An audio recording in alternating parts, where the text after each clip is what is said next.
इतने में एक शख्स उठकर खड़ा हुआ, उसने पूछा कि या अली बताइए कि रसूलुल्लाह को अल्लाह ने कब खल्क फरमाया था? अल्लाह ने रसूल को कब खल्क फरमाया था? अब जैसे ही सवाल करने वाले ने सवाल किया तो मौला ने इरशाद फरमाया कि इन्नल्लाह तबारक व तआला तकल्लमा बिकलिमतिन फसारत तिलकल कलिमा मुहम्मदा। अल्लाह ने एक कलमे से कलाम किया, जैसे ही अल्लाह ने उस कलमे से कलाम किया फसारत तिलकल कलिमा मुहम्मदा, तो अल्लाह ने उस कलमे को मोहम्मद बना दिया। गोया कि अली ने बताया कि रसूलुल्लाह की हकीकत क्या है, बोलिएगा, कलेमा। मौला अली ने बताया कि रसूलुल्लाह की हकीकत क्या है, कलेमा। अब हमने रसूल से पूछा कि या रसूलुल्लाह, अली ये कह रहे हैं कि आपकी हकीकत कलेमा है, आप भी अपनी हकीकत बता दीजिए। जब रसूल से पूछा कि या रसूलुल्लाह आपकी हकीकत क्या है, तो रसूल ने बताया कि अव्वल मा खलक़ल्लाहु नूरी, अल्लाह ने सबसे पहले हमारे नूर को खल्क फरमाया।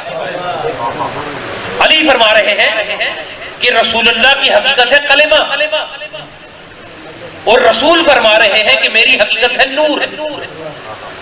हमने रसूल से पूछा कि या रसूलुल्लाह आप अकेले ही नूर हैं या आपके साथ इस नूर में कोई और भी शरीक है? तो रसूल ने फरमाया अना व अलीयुन मिन नूरिन वाहिद, कि मैं और अली एक ही नूर से हैं। तवज्जो कीजिएगा, यानी अली ने बताया कि रसूलुल्लाह की हकीकत क्या है, कलेमा, और रसूल ने बताया कि रसूलुल्लाह की हकीकत है नूर, और रसूल ने बताया कि मैं अकेला नूर नहीं बल्कि मेरे साथ साथ अली भी नूर है। तो मालूम हुआ कि अगर रसूलुल्लाह नूर है तो अली इस नूर का जुज़ है, अगर रसूलुल्लाह कलेमा है तो अली उस कलमे का जुज़ है।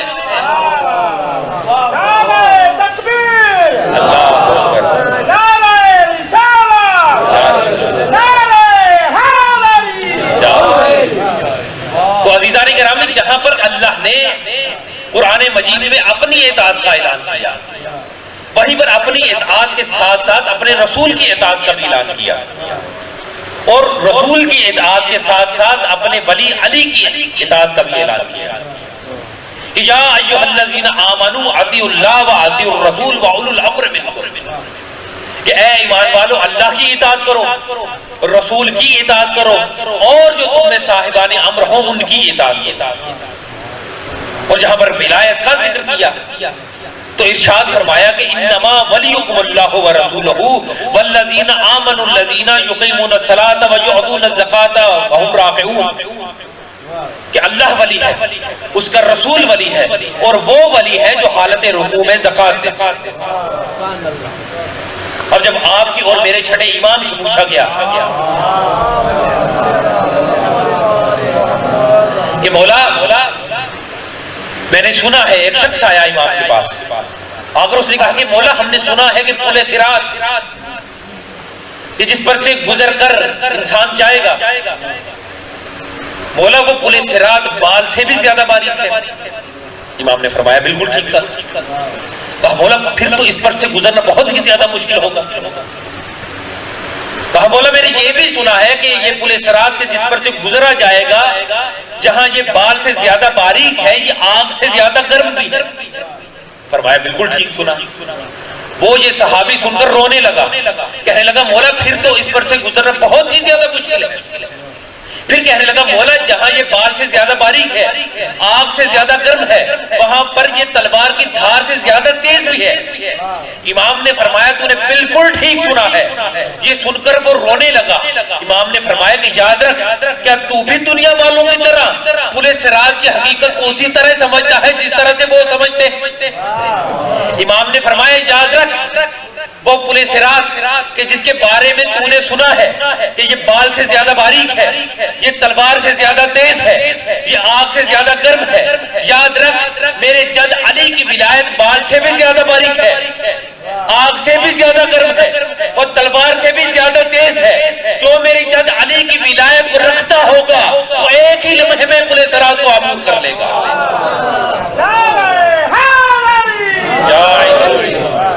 गोया कि विलायत रखने वाला एक लम्हे में पलक झपकते ही अबूर कर लेगा।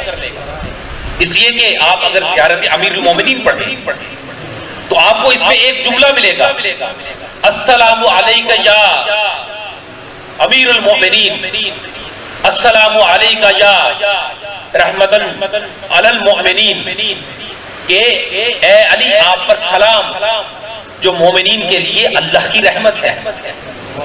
अल्लाह मोमिनीन के लिए अल्लाह की रहमत है। ए अमीरुल मोमिनीन आप पर सलाम हो, ए मोमिनीन के सरदार आप पर सलाम हो, ए वो अमीरुल मोमिनीन के जिन पर अल्लाह रहमत आपकी वजह से नाज़िल करेगा, आप पर सलाम हो। आप याद रखिए कि ये जो माइक चल रहा है ये करंट के जरिए से चल रहा है। आप जानते हैं कि इसी अगर करंट को एसी के साथ लगा दिया जाए तो क्या होगा, ठंडी हवा देनी शुरू कर ले। अगर इसी करंट को आप हीटर के साथ लगा दें तो क्या होगा, गर्म हवा देनी शुरू कर देगा। तो विलायत अमीरुल मोमिनीन भी इसी करंट की मानित है कि अगर मोमिन का ज़र्फ होगा तो चेहरा खिल जाएगा, अगर मुनाफिक का ज़र्फ होगा तो चेहरे के साथ साथ दिल भी कबाब हो जाएगा।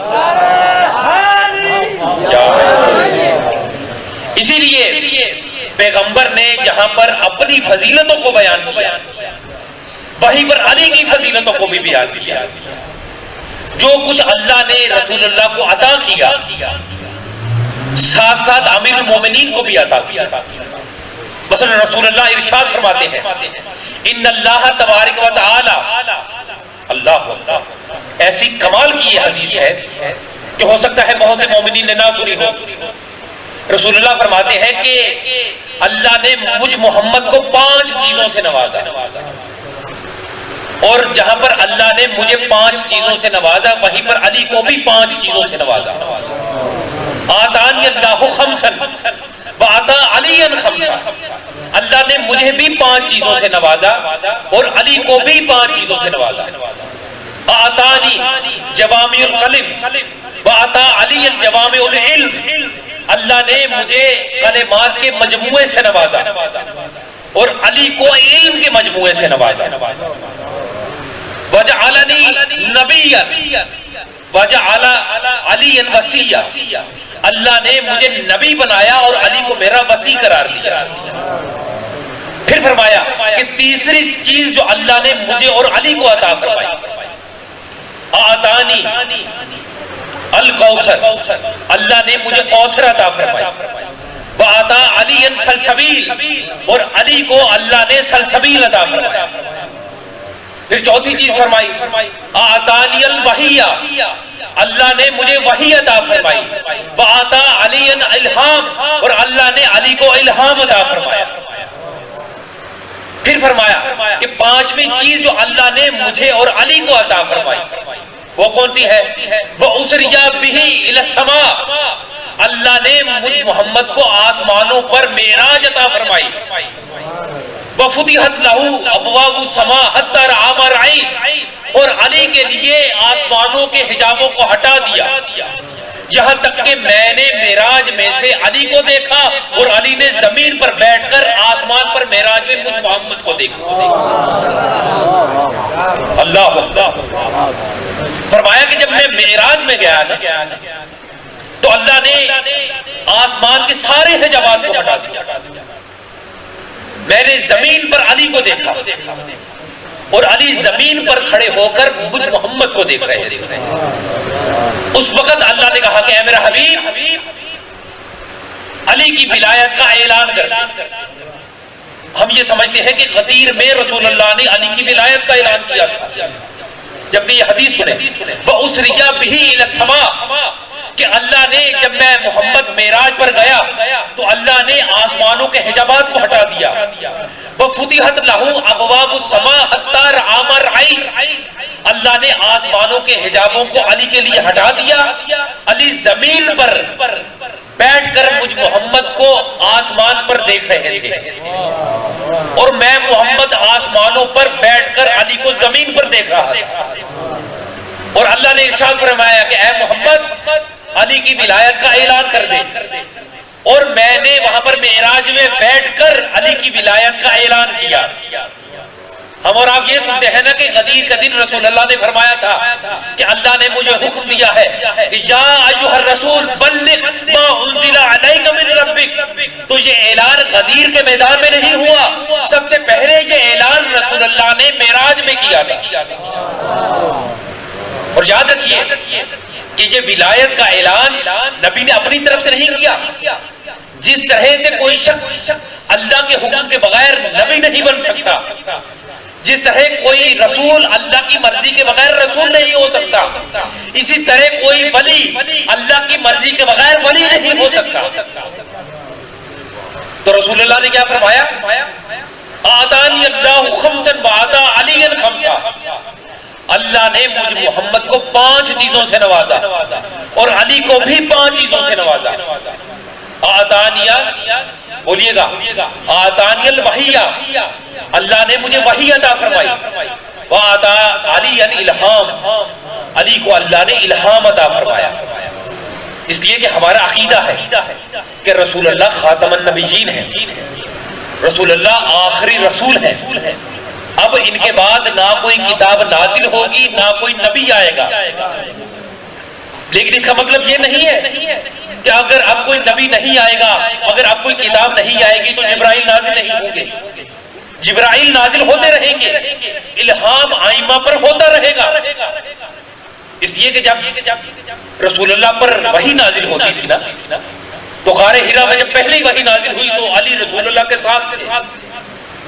रसूलुल्लाह ने इरशाद फरमाया कि या अली इन्नका तस्मा बस्मा व तरा मा अरा इल्ला इन्नका लस्ता नबिय्या। या अली, जो आप देख रहे हैं मैं भी वही देख रहा हूं, जो आप सुन रहे हैं मैं भी वही सुन रहा हूं, लेकिन मेरे बाद कोई नबी नहीं होगा। यानी जिब्राइल का आना, जिब्राइल का वही नाजिल करना और गुफ्तगू करना, ये सब का सब अमीरुल मोमिनीन देखा भी करते थे और सुना भी करते थे।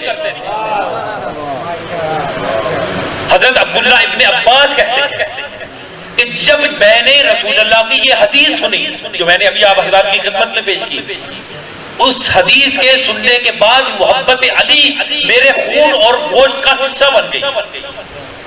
यानी मुझे अली से इतनी मोहब्बत हो गई कि अली की मोहब्बत मेरे खून और गोश्त में रासिख हो गई।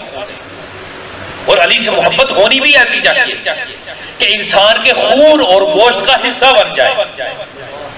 इसलिए कि अगर आप रिवायात पढ़ें तो आपको इल्म होगा कि मासूमीन ने फरमाया, खुद रसूलुल्लाह ने फरमाया कि लिकुल्लि शैइन असास, हर शय की एक असास होती है, एक बुनियाद होती है। वह असासुल इस्लाम हुब्बुर अहले बैत। इस्लाम की असास, इस्लाम की बुनियाद का नाम अहले बैत की मोहब्बत और अहले बैत की मवद्दत। इसलिए कि अगर आप अलामा मजलिसी की किताब जिसका नाम तहज़ीबुल इस्लाम है, हिलियतुल मुत्तकीन है, इसके अंदर रसूलुल्लाह की एक हदीस मौजूद है। रसूलुल्लाह ने फरमाया कि जब तुम्हारी औलाद सिने शऊर को पहुंच जाए, सिने शऊर समझते हैं आप? यानी जब तुम्हारी औलाद ये समझना शुरू कर दे कि ये माँ है, यानी माँ को माँ समझना शुरू कर दे, बाप को बाप समझना शुरू कर दे, फूफी को फूफी समझना शुरू कर दे, खाला को खाला समझना शुरू कर दे, बहन को बहन समझना शुरू कर दे, उस वक्त तुम अपनी औलाद पर हमारी विलायत को पेश करो। अगर तुम्हारी औलाद हमारी विलायत को तस्लीम कर ले तो अपनी अज़वाज का शुक्रिया अदा करो, और अगर हमारी विलायत को कबूल करने में काना कानी करे तो अपनी अज़वाज की हिफाजत करो। अल्लाह, क्यों? इसलिए कि लिकुल्लि शैइन असास, हर शय की एक असास होती है, हर शय की एक बुनियाद होती है, और इस्लाम की बुनियाद अहले बैत की मवद्दत है। याद रखें कि इंसान कितना भी गुनहगार क्यों ना हो, अगर वो अहले बैत का मानने वाला है तो उसमें राह मुस्तकीम पर आने की उम्मीद है। ऐसा नहीं है कि एक शख्स अहले बैत का मानने वाला हो और वो गुनाहगार हो, आप कहेंगे ये अहले बैत का मानने वाला भी है लेकिन गुमराह हो चुका है। नहीं, अहले बैत फरमाते हैं कि अगर कोई हमारे मानने वाला हकीकी तौर पर है तो उसकी इस्लाह की उम्मीद है। इसलिए कि अहले बैत खुद फरमाते हैं, खुद रसूलुल्लाह ने फरमाया है कि या अली ला युहिब्बुका इल्ला मोमिन वला युबग़िज़ुका इल्ला मुनाफिक, आपसे मोहब्बत वही करेगा जो मोमिन होगा, आपसे बुग़्ज़ वही रखेगा जो मुनाफिक होगा। फिर दूसरी हदीस क्या कही, या अली ला युहिब्बुका इल्ला ताहिरुल विलादा वला युबग़िज़ुका इल्ला खबीसुल विलादा, या अली आपसे मोहब्बत वही रखेगा जो हलाल ज़ादा होगा, आपसे बुग़्ज़ वही रखेगा जो हराम ज़ादा होगा। यानी ये हो ही नहीं सकता कि एक इंसान के जिसकी विलादत तहारत से हुई हो और वो दुश्मन अहले बैत हो, और वो इंसान के जिसकी विलादत निजासत से हुई हो और वो शख्स अहले बैत से मोहब्बत रखता, ना ही मुमकिन है। इसलिए कि निजासत से निजासत ही वजूद में आती है, तहारत से तहारत ही वजूद में आती है। अमीरुल मोमिनीन की विलायत वो रखेगा जो ताहिर होगा। अहले बैत का मानने वाला गुनाहगार हो सकता है मगर खबीसुल विलादा नहीं हो सकता। अहले बैत से बुग़्ज़ रखने वाला खबीसुल विलादा तो हो सकता है मगर अहले बैत से मुवद्दत रखने वाला कभी नहीं। और अहले बैत ने इतनी सख्ती के साथ ये भी जुमला कह दिया कि अय्युकुम मुसाहिबतुल अशरार, कि जो अशरार है उनकी सोहबत से बचो, जो हमारी विलायत को नहीं मानते, हमारे दुश्मन हैं, तुम्हारे जो दुश्मन हैं उनकी सोहबत से बचो, उनके साथ उठने बैठने से बचो। फ़इन्नहु कन्नार, वो आग की मानद है। मुसाहिबतुहा तुहरिक, उनके साथ उठना बैठना तुम्हें जलाकर राख करना। हो सकता है कि हमारी विलायत तुमसे वो छीन ले, इसलिए उनके साथ उठो और बैठो जो हमारी विलायत रखने वाले, ताकि तुम्हारे पास ये जो तोहफा है विलायत का, ये तोहफा महफूज रहे। इसलिए कि अहले बैत की विलायत एक अजीम तोहफा है, इस पर हमें नाज करना चाहिए, फख्र करना चाहिए कि अल्लाह ने जो हमें ये तोहफा इनायत किया है ये एक अजीम तोहफा है। हमें इस पर फख्र करना चाहिए कि हमारे पास ये जो अल्लाह ने तोहफा दिया है इस विलायत से बढ़कर कोई भी तोहफा नहीं, हमें तो ये मुफ्त में मिल गया है, इसलिए हमें इसकी कदर नहीं। उनसे पूछिए कि जिन्होंने इस विलायत को हासिल करके इसे महफूज रखने के लिए अपनी जान तक की कुर्बानी अदा की। आप तारीख पढ़िए, तारीख में एक नाम मिलता है जो अमीरुल मोमिनीन के सहाबी हैं जिनका नाम है रुशैद हिजरी। क्या नाम है? रुशैद हिजरी। ये कूफा के रहने वाले थे, मौला के सहाबी थे। इनका अंजाम भी मीसम तम्मार की तरह हुआ। रुशैद हिजरी एक खजूर के दरख्त पर बैठकर खजूरें तोड़ रहे थे, खजूरें तनावुल फरमा रहे थे।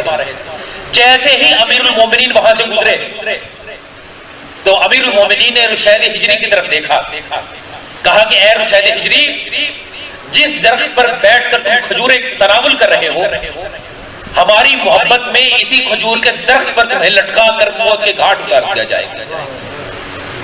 रुशैद हिजरी ने जब ये जुमला सुना तो वो खजूर के दरख्त पर से उतर आए।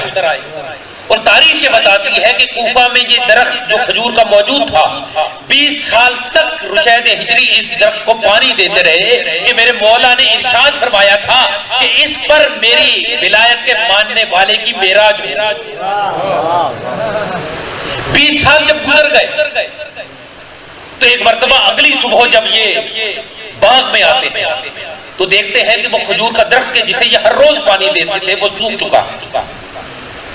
तो जब इन्होंने ये मंजर देखा कि ये दरख्त सूख चुका है तो खुशी से मुस्कुराने लगे। लगता है कि अब मेरी मेराज की मंजिल करीब आ चुकी है। अब जब अगले दिन आए तो देखा कि खजूर का सर काट दिया गया है। तो फिर इन्हें और यकीन हो गया कि मेरे कुर्बान होने की मंजिल और करीब आ चुकी है। इतने में वहां खड़े ये मंजर जब देख रहे थे तो इब्ने ज़ियाद की तरफ से एक कारिंदा आ गया। उसने कहा कि रुशैद हिजरी, तुझे इब्ने ज़ियाद ने अपने दरबार में बुलाया है। रुशैद हिजरी इब्ने ज़ियाद के दरबार में गए। जैसे ही दरबार में पहुंचे तो इब्ने ज़ियाद ने कहा कि ए रुशैद हिजरी, माज़अल्लाह अपने मौला के झूठे फजाइल सुना, रुशैद हिजरी ने कहा, खबरदार, अपनी जुबान को लगाम दे, मेरा मौला सच्चा था और जो फरमाता था वो सच फरमाता था। कहा कि हमने सुना है कि तेरे मौला ने ये फरमाया था कि ऐ रुशैद हिजरी, तेरे हाथ पैर काट कर, तेरी जुबान काट कर तुझे सूली पर लटका दिया जाएगा। कहा कि हाँ, मेरे मौला ने यही फरमाया था कि ऐ रुशैद हिजरी, तेरे हाथ पैर काट कर, तेरी जुबान को काट कर तुझे मौत के घाट उतार दिया जाएगा। कहा अच्छा, मैं तेरे हाथ भी काटूंगा, तेरे पैर भी काटूंगा, मगर तेरी जुबान नहीं काटूंगा। मैं तेरी जुबान को ना काट कर तेरे मौला को माज़अल्लाह झूठा साबित करूंगा। उसने रुशैद हिजरी के हाथ भी कटवा दिए, पैर भी कटवा दिए और सूली पर लटका दिया, उसी खजूर के दरख्त पर लटका दिया। अब उनको वहां सूली पर लटका कर सबके सब कारिंदे चले गए। अब जनाबे रुशैद हिजरी सूली पर लटके हुए हैं, लेकिन सूली पर लटक कर भी मेरे मौला के फज़ाइल पढ़ रहे हैं। यूहन्नास, वो लोगों तुम्हें पता नहीं है कि अली कौन है? अली वो है कि जिसके बारे में रसूल ने और अल्लाह ने आया तत्हीर नाजिल की। अली वो है कि जिसके बारे में आया विलायत नाजिल हुई। अली वो है कि जिसके बारे में अल्लाह ने आया शब हिजरत नाजिल की। अली वो है कि जिसके बारे में रसूल ने फरमाया अन्ना मदीनतुल इल्म अलीउन बाबुहा। अली वो है कि जिसके बारे में रसूल ने फरमाया कि हक अली के साथ है, हक अली के साथ है। अली वो है कि जिसके बारे में रसूल ने फरमाया कुरान अली के साथ है, अली कुरान के साथ है। अब जब रुशैद हिजरी इतने फजाइल मौला के पढ़ रहे, एक मर्तबा इब्ने ज़ियाद के कारिंदे इब्ने ज़ियाद के पास दौड़ कर जाते हैं, कहते हैं कि ए इब्ने ज़ियाद, तुझे मालूम नहीं तूने रुशैद हिजरी के हाथ पैर काट दिए, लेकिन रुशैद हिजरी की जुबान ना काटकर तूने बहुत बड़ा जुर्म कर दिया। कहा क्या हुआ? कहा रुशैद हिजरी सूली पर लटक कर भी अली के फजाइल पढ़ रहा है। अल्लाह, रुशैद हिजरी सूली पर लटक कर भी अली के फजाइल पढ़ रहा है। जल्दी से रुशैद हिजरी की जुबान को कटवा दे, वरना सारे का सारा कूफा तेरा मुखालिफ हो जाएगा। रुशैद हिजरी के जब ये जुमले सुने तो इब्ने ज़ियाद ने जल्दी से अपने हाथ में तलवार ली, अपने कारिंदों को साथ लिया और रुशैद हिजरी की तरफ जाने पड़ा। अब जब बढ़ा है तो जाकर रुशैद हिजरी को देखकर कहता है, ऐ रुशैद हिजरी, ऐ शकी, तू बता के मोहब्बत अली में कट कर तुझे कैसा महसूस हो रहा है? रुशैद हिजरी ने कहा कि याद रख, मैं मोहब्बत अली में कट कर हाथ पैर कटवा कर अपने आप को 4 नेमतों में पा रहा हूं। कहा कौन सी 4 नेमतें हैं? कहा सबसे पहली नेमत यह है कि मैं मजलूम हो गया, तू जालिम हो गया। कहा दूसरी नेमत, कहा तेरा मेरे बदन पर तो इख्तियार है मगर मेरी रूह पर इख्तियार नहीं। अल्लाह। कहा तीसरी कौन सी नेमत है? कहा तीसरी नेमत ये है कि तेरा सिर्फ मुझ पर एक मर्तबा इख्तियार है, उसके बाद तेरा मुझ पर इख्तियार खत्म हो जाएगा। कहा चौथी कौन सी नेमत है? कहा चौथी नेमत ये है कि तूने मुझे जन्नत का मुस्तहिक करवा दिया और अपने आप को जहन्नुम का मुस्तहिक करार दे दिया। अब जब इतने अली के फजाइल जनाब रुशैद ने पढ़े ना तो वो मजबूर हो गया कि जनाब रुशैद हिजरी की जुबान काट दे। जब जुबान कटने वाली थी ना तो जनाब रुशैद हिजरी मुस्कुरा रहे थे। कहा बता, तू तो कह रहा था कि मेरी जुबान ना काट कर तो मेरे मौला के फरमान को झूठा करेगा। अब साबित किया ना कि मेरे मौला ने जो कुछ भी कहा था वो सच कहा था, सच के सिवा कुछ भी नहीं कहा। गोया कि अहले बैत के मानने वालों ने, अली की विलायत रखने वाले ने इस तरह से अहले बैत की विलायत को महफूज रखा। लिहाजा हमें पता करना चाहिए कि हमारे पास जो विलायत है हमें आसानी से मिल गई है, लेकिन असहाब अमीरुल मोमिनीन ने इस विलायत को इन मुश्किल हालात में संभाला और हम तक पहुंचाया। अपनी औलाद को, क्योंकि आज आखिरी मजलिस, मैं इस काबिल तो नहीं लेकिन एक तालिब इल्म होने के नाते आपको नसीहत कर रहा हूं कि अहले बैत की इस विलायत को अपनी औलाद में मुंतकिल करें और मौला की विलायत पर कायम रखें, इसलिए कि इस विलायत को अहले बैत के असहाब ने बड़ी मुश्किल से हम तक पहुंचाया है। अमीरुल मोमिनीन के एक सहाबी हैं कि जिनका नाम है अबुल अस्वद दोइली। ये मौला अमीरुल मोमिनीन के एलजी थे, पैगाम रसां थे, मौला की खिदमत किया करते थे, यूं समझ लें कि मौला के घर के काम किया करते थे। जब आखिरी शब थी ना मेरे मौला की शहादत की, तो मौला की खिदमत करने वाले जो सहाबी थे यही अबुल अस्वद दोइली है, और यही वो अबुल अस्वद दोइली है कि जिन्होंने कुरान पर एराब लगवाए, और यही वो अबुल अस्वद दोइली है कि जिन्होंने इल्मे सर्फ, इल्मे नहव, इल्मे बलागत, इल्मे मानी, इल्मे बयां, इन सब की इजाद करने वाले जनाबे अबुल अस्वद दोइली हैं। ये अबुल अस्वद दोइली बयान करते हैं कि जब अमीरुल मोमिनीन की शहादत हो गई तो हाकिम शाम का ये वतीरा था, उसकी आदत थी कि वो जो अली के असहाब थे ना, अली के चाहने वाले थे, इसकी कोशिश होती थी कि उन्हें डराए धमकाए और अपने साथ मिला ले। तो जो डरावे में धमकावे में आ जाते थे उनको वो अपने साथ मिला लेता, लेकिन जो उसके डर और खौफ में मुब्तला नहीं होते थे ये उनको तोहफे तहाइफ पहुंचा कर अपने साथ मिलाने की और उनकी दिलजोई हासिल करने की कोशिश करता था। चुनांचे अबुल अस्वद दोइली अपने घर में मौजूद नहीं थे, इसने शाम से एक शहर का कटोरा जनाबे अबुल अस्वद के घर भिजवा दिया। अबुल अस्वद अपने घर में मौजूद नहीं थे, उनके घर में उनकी 5 साल एक छोटी सी बच्ची थी। अब जब अबुल अस्वद दोइली घर में आ रहे थे तो हाकिम शाम के कारिंदे रास्ते में मिल गए। उसने कहा कि हाकिम शाम ने आपके लिए शहद का एक कटोरा भेजा जो आपके घर भिजवा दिया गया। कहा अच्छा। ये घर में गए, घर जब पहुंचे तो देखा कि इनकी बेटी कटोरे को खोलकर उंगली डालकर मुंह में शहद डाल रही है। जैसे ही इन्होंने बेटी को देखा कि बेटी मुंह में शहद डाल रही है, ये जल्दी से अपने पास जो सामान था उसको गिराकर जमीन पर तोड़े और कहा कि बेटी जल्दी से इस जहर को अपने मुंह में से निकाल दे। कहा बाबा ये जहर नहीं ये शहद है। कहा बेटी ये जहर है शहद नहीं है। कहा बाबा वो कैसे? कहा तुझे नहीं पता कि हाकिम शाम अली के दुश्मन ने भेजा है ताकि हमसे विलायत अली छीन ले। कहा कि बेटी ये हाकिम शाम अली के दुश्मन ने भेजा ताकि हमसे ये विलायत छीन ले। कहा कि इस विलायत की हिफाजत उस वक्त ही हो सकती है जब तक कि तुम इसको नहीं खाओगे। तो अहले बैत ने कहने का मकसद सिर्फ ये है कि बहुत बड़ी नेमत है कि जो हमारे पास है कि जिसका नाम विलायत है, कि जो दुनिया में भी हमारे लिए कामयाबी का बायस है, आखिरत में भी कामयाबी का बायस है। इसलिए जी किबला ने कहा कि विलायत की तशरीह कर, क्योंकि वक्त महदूद है, इसलिए एक मंजर दिखाकर विलायत की तशरीह इसी में मुकम्मल हो जाएगी। याद रखिए कि जब रोजे कयामत होगा ना तो रोजे कयामत मुख्तलिफ तवक्कुफ गाहें होंगी। रिवायात में 50 तवक्कुफ गाहों का भी जिक्र मौजूद है, जिसे आप उर्दू जुबान में या इंग्लिश जुबान में चेक पोस्ट कह लें। चेक पोस्ट आसान है आपके लिए, चेक पोस्ट कह लें कि जब आखिरत में आप जाएंगे, महशर का मैदान होगा, तो कयामत में जब आप जाएंगे तो 50 चेक पोस्ट होंगे। मुख्तसर अंदाज में बताऊं कि किसी चेक पोस्ट पर नमाज, रोजे, हज, ज़कात का सवाल किया जाएगा।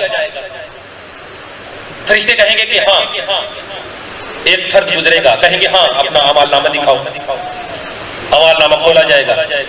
हाँ तुमने नमाजें भी पढ़ी थी, रोजे भी रखे थे, हज भी किया था। हाँ ये चंद साल तुमने नमाज क्यों नहीं पढ़ी, रोजे भी नहीं रखे थे। तो वो बंदा कहेगा कि हाँ मैं जितनी कोशिश कर सकता था मैंने नमाज, रोजा, हज, ज़कात की, लेकिन जब दुनिया से चला गया तो मेरे बाद मेरी औलाद ने इजारे में पढ़ा दी। हाँ ठीक है गुजर जाओ। उसके बाद अगला मरहला आएगा, हाँ बताओ जवानी कैसे गुजारी। वो कहेगा कि जवानी अच्छे कामों में भी गुजरी, बुरे कामों में भी गुजरी, गुनाह भी अंजाम दिए, इंसान था अंजाम देता रहा, लेकिन जहां गुनाह किए मैं तौबा भी करता रहा, लेकिन साथ साथ मैं यतीमों की भी परवरिश करता रहा, मिस्कीनों को भी पूछता रहा, गरीबों की मदद भी करता रहा। अच्छा ये सारे काम को दिखावे के लिए करता था? नहीं, मैं सारे के सारे काम अल्लाह की खुशनुदी के लिए करता था। कहा जाएगा हाँ ठीक है, जाओ अगली चेक पोस्ट पर चलाइए। अब जब आखिरी चेक पोस्ट आएगी ना तो वहां पर सारी कायनात जमा होगी, वहां पर एक मसरत लगी होगी, मिंबर लगा हुआ होगा, और एक तरफ जन्नत का रास्ता होगा, एक तरफ तरफ जहन्नुम का रास्ता होगा। अब हर एक की कोशिश होगी कि वो जन्नत की तरफ चला जाए, लेकिन अल्लाह की आवाज आएगी वाकिफूहुम इन्नहुम मसऊलून, इन्हें रोको और इनसे सवाल करो कि क्या ये अली की विलायत रखते ये नहीं रखते थे। अल्लाह अकबर। अली की विलायत रखते थे या नहीं रखते थे?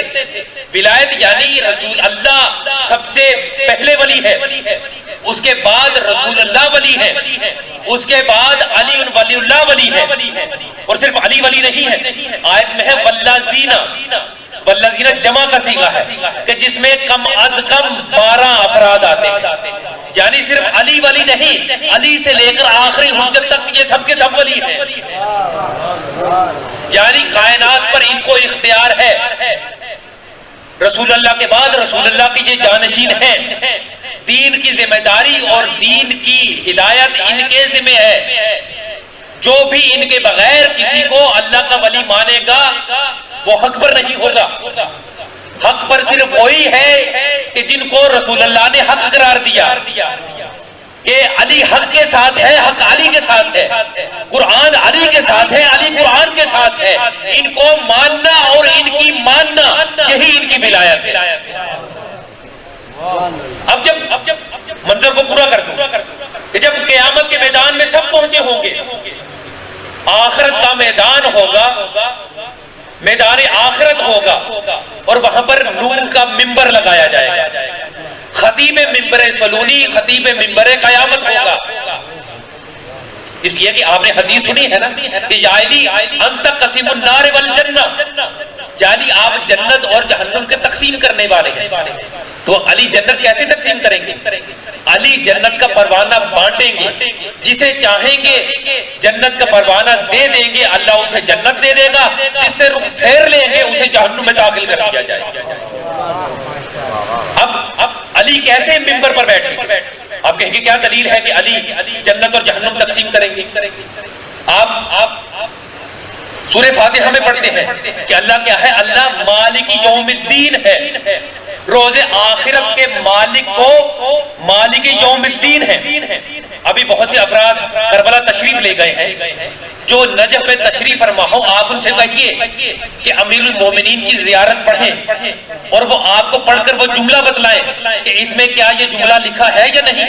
अस्सलामु अलैका या अमीरुल मोमिनीन, अस्सलामु अलैका या हाकिम यौमिद्दीन, कि ए अमीरुल मोमिनीन आप पर सलाम, ए क़यामत के दिन के हाकिम आप पर सलाम।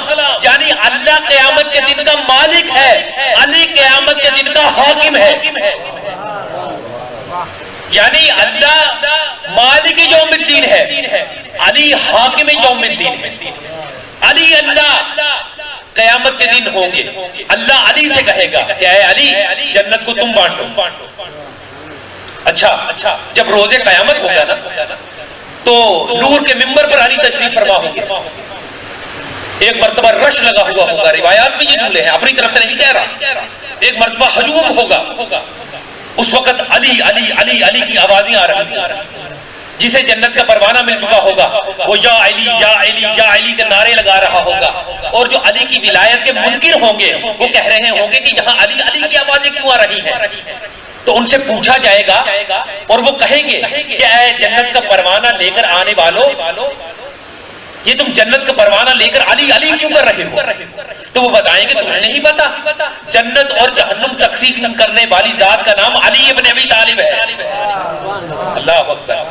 अब वो अपना सर झुका लेंगे, तो जो जन्नत का परवाना लिए होंगे ना, वो उनसे कहेंगे कि तुम तो नमाजें बख्शवा कर आए थे, तुम तो रोजे बख्शवा कर आए थे, तुम तो हज बख्शवा कर आए थे, तुम तो ज़कात बख्शवा कर आए थे, अब सर क्यों झुका रहे हो?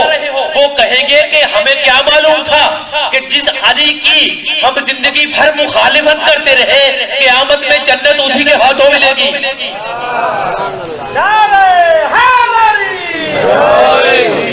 अब अगर कोई रोजे क़यामत ये कहेगा कि या अल्लाह मदद, तो अल्लाह कहेगा नहीं, या अली मदद, अली ही से जन्नत का परवाना मिलेगा।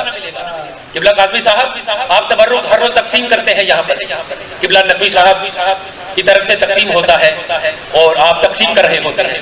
अच्छा, अगर यहाँ पर कोई शख्स ऐसा हो कि जिन्हें काज़मी साहब के साथ मुखालिफत हो, माज़रत मैं ये जुमला अदा कर रहा हूँ, और वो कहे कि काज़मी साहब तबर्रुक तकसीम कर रहे हैं, तो मैंने काज़मी साहब से तबर्रुक लेना ही नहीं। वो किबला को आकर सैयद साहब को कहे, किबला नकवी साहब को, कि नकवी साहब तबर्रुक आपकी तरफ से तकसीम होता है, पैसे आपके खर्च होते हैं, तो मैं चाहता हूँ तबर्रुक आप मुझे दें। तो नकवी साहब कहेंगे कि भाई बात ये है, मैंने तबर्रुक तकसीम करने वालों के जिम्मे लगा दिया, तुम जाओ और जाकर तबर्रुक उनसे ले लो, वो तुम्हें दे देंगे। तो मालूम हुआ कि चाहे किसी को तबर्रुक देने वाले से मुखालिफत हो, जब इख्तियार तबर्रुक तकसीम करने वाले को दे दिया जाएगा तो तबर्रुक उसी के हाथों से मिलेगा। तो अब अल्लाह है जन्नत का मालिक, अली है जन्नत तकसीम करने वाले, जिसको भी जन्नत लेनी है वो अली के हाथों ही से मिलेगी। एक मर्तबा मिलकर बाबा से बोले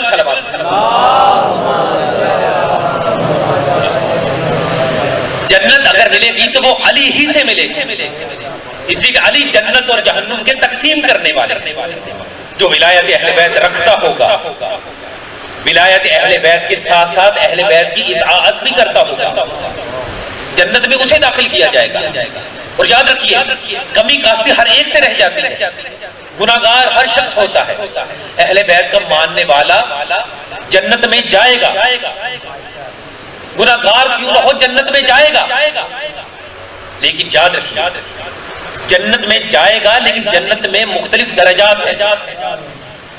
ऐसा नहीं है कि जन्नत सबके लिए एक ही तरह की होगी कि जो जाएगा जहां मर्जी घूमता फिरे, नहीं, हर एक के लिए जन्नत के मुख्तलिफ दरजात हैं।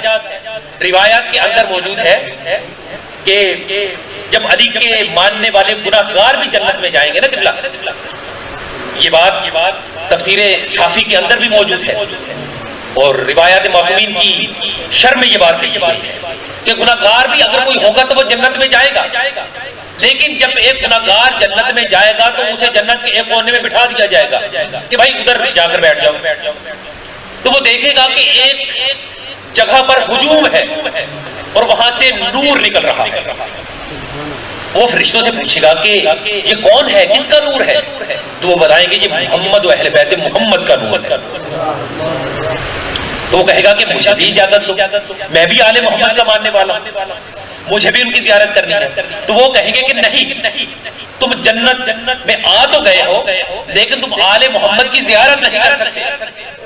वो कहेगा क्यों, मैं जन्नत में आ चुका हूं। वो कहेंगे इसलिए तुम जाकर जियारत नहीं कर सकते क्योंकि तुम गुनाहगार हो, तुम्हारे इतने आमाल नहीं है कि तुम आले मोहम्मद की जियारत कर पाओ।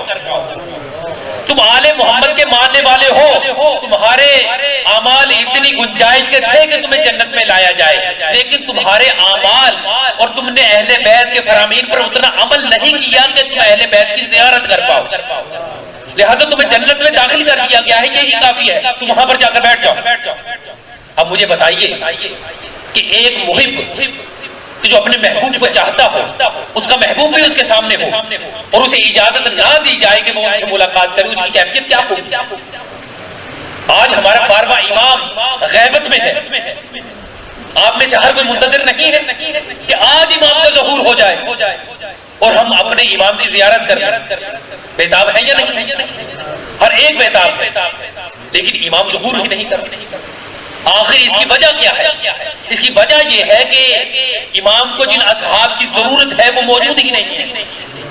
हम उस मुकाम पर नहीं पहुंचे कि इमाम हमें अपनी जियारत कर पाए। तो अगर आज का इमाम हमारे आमाल की बिना पर हमें जियारत नहीं करवा रहा तो क्या मासूमीन जन्नत में हमें अपनी जियारत करवाएंगे? लिहाजा हमें अपनी महबूब की जियारत के लिए चाहिए कि हम उनकी इताअत करें। इमाम फरमाते हैं कि माशियतुना इल्ला मन इत्तका व अताअहु, वो हमारा शिया ही नहीं है कि जो हमसे मोहब्बत का दावा करता हो मगर तकवा ना रखता हो और हमारी इताअत ना करता हो। खुद अली ने भी कह दिया कि बारिल्लाह मेरा उससे कोई वास्ता नहीं है जो खुद को मेरा मुहिब तो कहता हो मगर वो तेरी इताअत ना करता। अल्लाह ने कहा अच्छा अली, तू मेरी मोहब्बत में इतना डूब गया कि तूने ये कह दिया कि मेरा उससे कोई वास्ता नहीं है। कि जो मेरी विलायत तो रखता हो मगर अल्लाह की इताअत न करता हो। अच्छा अली, अगर तू मेरी मोहब्बत में इतना डूब गया है तो ले, मैंने तेरी मोहब्बत में डूबने वाले के लिए भी क्या कह दिया। अल्लाह ने कहा कि वो कि जो शख्स या अली तेरी विलायत ना रखता हो, चाहे वो दिन में रोजा रखता हो, रात में वो खड़े होकर इबादत करता हो, ओहद पहाड़ के बराबर वो सोना तकसीम कर दे, वो सफा और मरवा की सही करते हुए मर जाए और वो रुकने जमानी के दरमियान और काबा की दीवार के दरमियान में वो दफन हो जाए, लेकिन अगर कोई तेरी विलायत नहीं रखता होगा तो मैं अल्लाह उसकी मग़फ़िरत नहीं करूंगा। नारे तकबीर, नारे रिसालत, नारे हैदरी, नारे बुलंदर सलवार।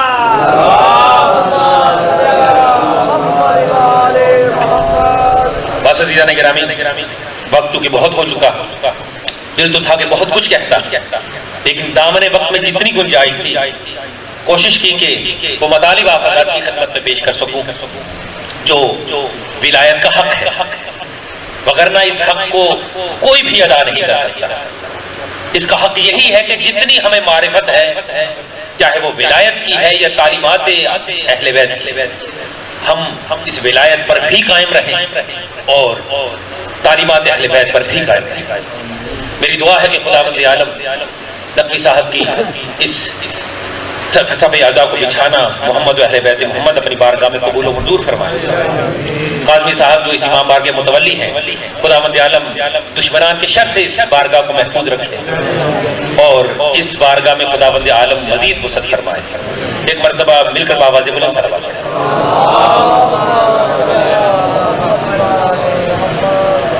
बस अज़ादारों, याद रखिएगा कि जहाँ पर फ़ज़ाइल अहले बैत के बयान हुए वहाँ पर मसाइब अहले बैत से भी अपने दामन को भरते चलिएगा, इसलिए कि ये वो गम है कि जिस गम में आपका 12वां इमाम भी शरीक है। इसलिए कि मेरा मौला सज्जाद इस गम में 40 साल तक आंसू नहीं, खून के आंसू बहाता। आपकी हाय निकल गई। मोहम्मद वाले मोहम्मद आपको सलामत रखें, आपकी औलाद सलामत रहे, आपके खराबाद रहे। खुदा मोहम्मद अहले बैत मोहम्मद के गम के सिवा कोई आपको गम ना दे। बस अज़ादारों, याद रखिएगा कि जब आले मोहम्मद के बाकी मानदा अफराद शाम के जिंदान में मौजूद थे ना, तो इस वाक़े को 1 साल गुजर गया।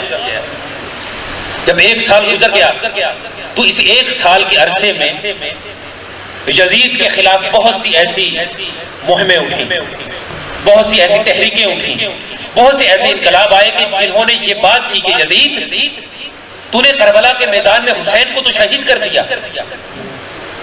हुसैन के बेटों को भी शहीद कर दिया, तूने बनी हाशिम के नौजवानों को भी शहीद कर दिया, तूने असहाब को भी शहीद कर दिया, लेकिन ये 1 साल से तूने जो नबी की बेटियों को कैद कर रखा है, इनका क्या कसूर है? तू इनको रिहा क्यों नहीं करता? अब जब हर तरफ से मुखालिफत होना शुरू होगी ना ज़दारों, एक मर्तबा यजीद ने अपने एक कारिंदे को भेजा कि जाओ जाकर सैयद सज्जाद को बुलवा कर लेके आओ। एक मर्तबा यजीद का कारिंदा इमाम सज्जाद के पास गया, जाकर इसने इमाम सज्जाद को पैगाम दिया कि ए इमाम सज्जाद, यजीद ने आपको अपने दरबार में तलब किया। जैसे ही जुमला जनाबे सानिया ज़हरा ने सुना ना, तो एक मर्तबा बीबी उठकर खड़ी हो गई और इमाम सज्जाद के सामने खड़ी हो गई। कहा कि मेरा बेटा सज्जाद अकेला नहीं जाएगा, मैं साथ जाऊंगा। इमाम सज्जाद ने कहा कि फूफी अम्मा, मैं इमाम हूं, आप तसल्ली रखिए कि यजीद मेरा कातिल नहीं है, यजीद मुझे कोई नुकसान नहीं पहुंचा सकता। आपने कहा कि बेटा सज्जाद, तेरे बाबा हुसैन ने तुझे मुझे सौंपा था और कहा था कि बहन मेरे बेटे का ख्याल रखना, बेटा कहीं ऐसा ना हो यजीद तुझे कोई नुकसान पहुंचा दे और मैं रोज़े क़यामत अपने भैया को कोई जवाब न देगा। कहा कि अम्मा आप तसल्ली रखें, यजीद मेरा कातिल नहीं है। अब तौक में जकड़ा हुआ, बेड़ियों में जकड़ा हुआ, जंजीरों में जकड़ा हुआ मेरा इमाम यजीद के दरबार में जाता है। यजीद ने उठकर मेरे इमाम का इस्तकबाल किया, जाहिरी तौर पर इस्तकबाल करते हुए मसरत पर भी बिठाया, हाल अहवाल भी पूछा और इमाम से ताज़ियत भी की और कहा कि ऐ सज्जाद, मैं इस नतीजे पर पहुंचा हूं कि आपको आजाद कर दिया जाए और आप अगर यहाँ शाम में रहना चाहते हैं तो यहाँ शाम में रहें, अगर आप मदीना जाना चाहते हैं तो मैं आपके लिए सवारियों का भी इंतजाम कर दूंगा, आपके लिए रास्ता दिखाने वाले का भी इंतजाम कर दूंगा, आप मदीने चले जाइएगा। जैसे ही इमाम ने ये जुमला सुना तो खुदा की कसम इमाम ने ये नहीं कहा कि मैं अपना फैसला सुनाता हूं, इमाम ने कहा जब तक मैं अपनी फूफी से पूछ ना लूं तब तक मैं सज्जाद कोई फैसला नहीं करूंगा। मैं कहूंगा कि इमाम इमाम है, इमाम ने खुद क्यों फैसला नहीं किया? आप जानते हैं कि इमाम हुसैन करबला के मैदान में इमाम थे, सरकारे अब्बास अलमदार थे। अब इमाम सज्जाद इमाम है तो अलमदार इस लश्कर की कौन होगी? बीबी ज़ैनब इस लश्कर की अलमदार है। जब तक अलमदार से मशवरा नहीं होगा उस वक्त तक इमाम कैसे फैसला कर सकते हैं? इमाम ने कहा जब तक मैं अपने अलमदार से फैसला नहीं लूंगा तब तक मैं भी कोई फैसला नहीं करूंगा। इमाम वहां से उठने लगे तो यजीद ने लोहारों को बुलवाया और कहा कि सैयद सज्जाद की हथकड़ियां उतार दी जाए, सैयद सज्जाद की बेड़ियां उतार दी जाए, सैयद सज्जाद के गले का तौक उतार दिया जाए। मुझे सोच कर बताएं अज़ादारों कि जिस कैदी के 1 साल गले में तौक पड़ा हो, जिस कैदी के गले में 1 साल खारदार तौक हो, हाथों में हथकड़ियां हो, बदन पर बेड़ियां हो, जब 1 साल के बाद उतारा जाएगा उसके जख्मों की क्या कैफियत होगी?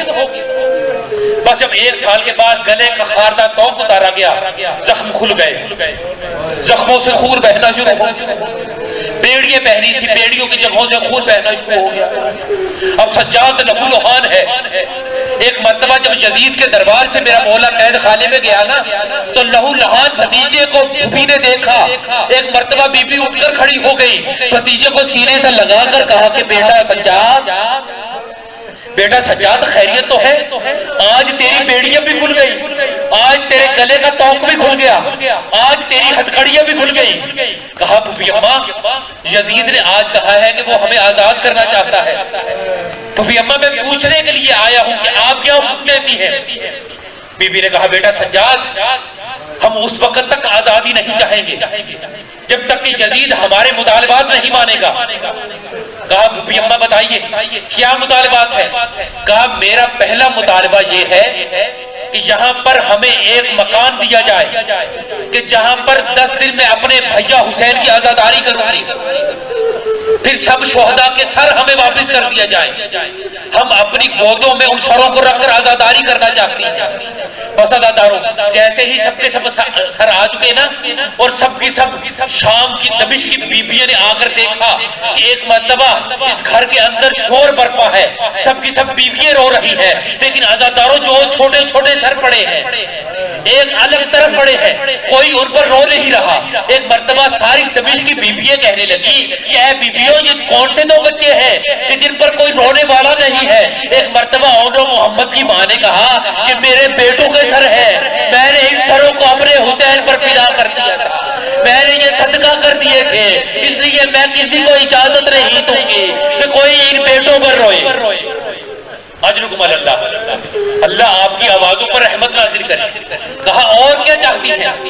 कहा हमारा तीसरा तकाजा ये है कि जो हमारा सामान लूट लिया गया था वो सामान हमें वापस किया जाए। यजीद कहता है कि वो सामान तो पता नहीं कौन कौन लूट कर ले गया। कहा उस सामान में मेरी माँ फातिमा का चरखा भी था, मुझे वो चरखा भी चाहिए, हमारी चादरें भी थी, वो चादरें भी चाहिए। कहा कि मुझे नहीं मालूम उस सामान को कौन कौन लूट कर ले गया। बस अज़ादारों एक मर्तबा सब शोहदा के सर भी आ गए और वो गठड़ी भी आ गई जिसके अंदर आले मोहम्मद का बाकी बांधा सामान मौजूद था। एक मर्तबा सानिया ज़हरा ने उस गठड़ी को खोला। एक मर्तबा सबसे पहले जो चादर निकली ना अज़ादारों वो बीबी उम्मे रुबाब की चादर थी। एक मर्तबा चादर को निकाल कर बीबी ज़ैनब ने कहा कि बहर रुबाब आ तेरी चादर आ गई। एक मर्तबा बीबी उम्मे लैला को कहा, बहन उम्मे लैला तेरी चादर आ गई। उम्मे फरमा तेरी चादर भी आ गई। अब एक मर्तबा छोटी सी चादर को निकाला, शाम के जिंदान की तरफ इशारा करके कहा, बेटी सकीना तेरी चादर भी आ गई। अजरुकु अल्लाह। बस एक मर्तबा सवारी भी आ गई। जब एक मर्तबा सारी अम्मारियां आ गई ना ज़दारो, इमाम सज्जाद ने कहा कि उम्मी अम्मा अम्मारियां आ चुकी है, करबला की जानिब चलने का मौका आ चुका है। एक मर्तबा बीबी ने जब अम्मारियों को देखा ना ज़दारो, तो उन पर सबज कपड़े लगे हुए थे, सबज पर्दे लगे हुए थे। बीबी ने कहा कि मैं इन अम्मारियों पर नहीं जाऊंगी, इन अमारियों पर उस वक्त जाऊंगी जब इन पर सया पर्दे लटका दिया जाए। इसलिए कि मैं चाहती हूं कि जहां से भी ये अमारियां गुजरे, हर कोई यही समझे कि ये हुसैन के अज़ादार जा रहे हैं। हम भी आज काले कपड़े मुहर्रम और सफर में इसीलिए पहनते हैं कि जो भी हमें देखे तो ये कहने पर मजबूर हो जाए कि ये हुसैन के अज़ादार जा रहे हैं। बस अज़ादारों, हमारे ऊपर स्याह पर्दे लटका दिए गए। एक मर्तबा सारे का सारा काफिला तैयार हो चुका। एक मर्तबा जब सबकी सब बीबियां बैठ गई ना ज़दारो, एक मर्तबा इमाम सज्जाद ने कहा कि क्या अम्मा सबकी सब बीबियां आ गई? कहा कि हाँ बेटा, सबकी सब बीबियां आ गई, लेकिन तेरी माँ उम्मे रुबाब नहीं आई। कहा कि अम्मा मैं जानता हूँ मेरी अम्मा कहाँ पर मौजूद है। अब सबकी सब बीबियां एक मर्तबा उठी और जिंदान शाम में पहुंची। इमाम ने जैसे ही ये मंजर देखा, इमाम की चीखें निकल गई कि जिस तरह एक बच्चे को अपनी गोद में लिया जाता है ना ज़दारो, इस तरह से बीबी उम्मे रुबाब ने अपनी बेटी की कब्र को अपने पहलू में लिया हुआ है और कह रही है कि बेटी मैं बड़ी शर्मिंदा हूँ, मैं तुझे अकेला छोड़कर जा रही हूँ। बस अज़ादारों, एक मर्तबा माँ को हुक्म दिया, माँ को अपने साथ उठाया। अब ये काफिला शाम से चला, करबला में पहुंचा। अब जैसे ही करबला के मैदान में पहुंचा और शोहदा की कब्रों के पास पहुंचा, तो खुदा की कसम तारीख ये बताती है, एक मर्तबा सब बीबियों ने महमल से अपने आप को उतारा नहीं, हर बीबी ने अपने आप को महमल से गिरा दिया। हर बीबी रोते हुए अपने अपने शहीद की कब्र पर जाती थी और कहती थी वाह हिजाबा हमारा पर्दा लुट गया। बस अज़ादारों, आखिरी जुमला कहने लगा हूँ। इमाम सज्जाद कभी इमाम हुसैन की कब्र पर जाते थे, कभी सरकारे अब्बास की कब्र पर जाते थे। सरकारे अब्बास की कब्र पर जाकर इमाम सज्जाद ने जानते हैं क्या जुमला कहा? इमाम सज्जाद ने सरकारे अब्बास की कब्र पर जाकर आखिरी जुमला कहा, चाचा अब्बास मैं बड़ी शर्मिंदा हूँ, तेरी भतीजी को इस आलम में शहीद कर दिया गया कि उसके सर पर चादर नहीं थी। तेरी भतीजी को बड़े तमाचे लगे, तेरी भतीजी के कानों से दुर छीन लिए गए, तेरी भतीजी के कानों से खून बह रहा था। अला लानतुल्लाहि अल कौमिज़ ज़ालिमीन।